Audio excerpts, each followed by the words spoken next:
mirrors are your opportunities, my friend.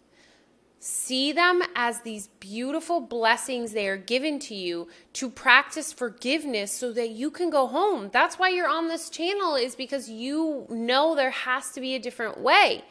Welcome back to One's journey of unwinding the mind and, of course, your daily microdose.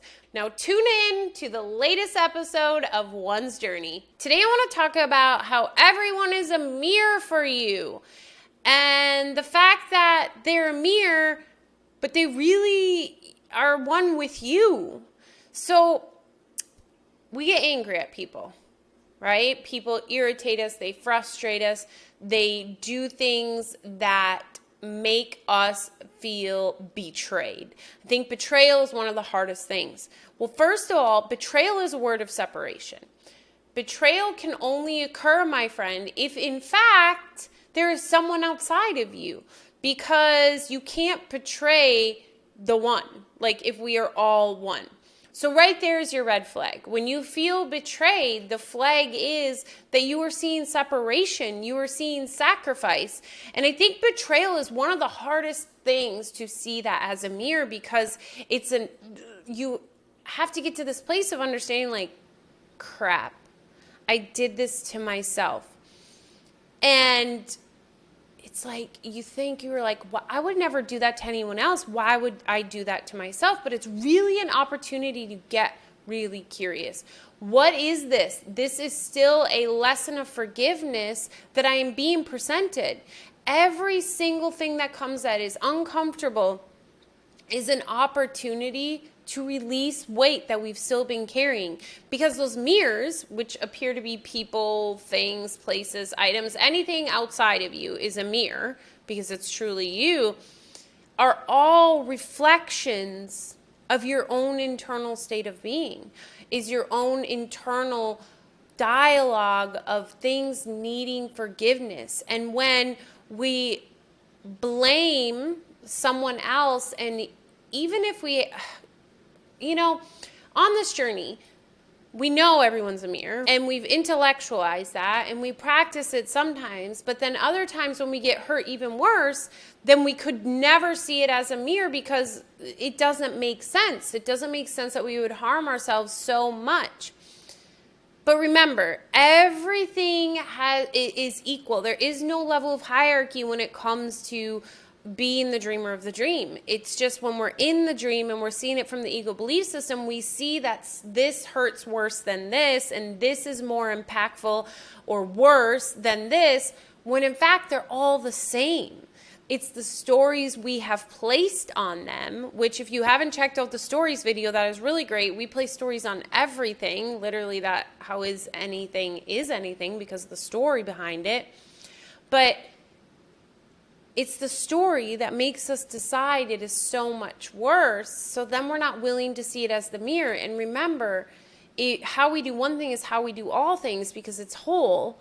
So if you are practicing everyone being a mirror and releasing the weight and seeing it as the mirror it is, and then something major comes along or feels major in the illusion, such as betrayal, and we don't open ourselves to see the mirror because we're like, absolutely not, like this is their fault, they did this to me, then you have completely cut out the Holy Spirit. You have completely cut out your highest self, and that sees of oneness and just pure love, because you can't discount that and actually accept the wholeness.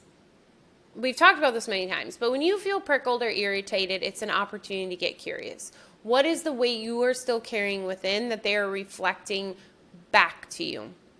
But also, if you have checked out the video about, do people really change or is it us? I think if you haven't, go watch that immediately after this, because they go hand in hand. But it's the glasses you have on. When you feel that extreme prickle and you blame it externally on that person, you have the ego's glasses on. So you are seeing attack and you are receiving it as attack. When in fact, if you place the Holy Spirit's glasses on, which is only really possible through the relief of the weight of that situation, then you will see it as the cry for love it is, and you will give yourself the love you need. We meet a cry for love with love. We meet love with love. We're always meeting everything with love when we're coming from the Holy Spirit. But when we're coming from the ego's belief system, we are meeting everything with attack and fear, which are the same thing, because that is what we see, and that is how we need to respond. When in fact, if we meet the mirror with exactly what the mirror is showing us, we actually started in that state. Okay, that probably was a little confusing. So let me back it up here. So if I put a pair of pink colored glasses on and I go look in the mirror, I'm going to see pink colored glasses. Well, I had to put my glasses on first before I saw them in the mirror, right? So that means you entered that situation with that person with your ego glasses on. But at any moment, I can be standing in the mirror and I can choose to put my blue color glasses on, or my yellow color, whatever color you want to call them. And then I will see that. I will see that color glasses, and that's the Holy Spirit's glasses. But the transition from one to the other when looking in the mirror is a release of weight. And if we think of it as visual, literally a release of weight. Taking off the glasses. And if we take it even deeper, the Holy Spirit's we're not wearing any glasses when we're with the Holy Spirit. We just have the ego glasses. That is the weight we're holding on. We're looking through the ego's belief system because our innate state is that of the Holy Spirit. So mirrors are your opportunities, my friend. See them as these beautiful blessings they are given to you to practice forgiveness so that you can go home. That's why you're on this channel, is because you know there has to be a different way.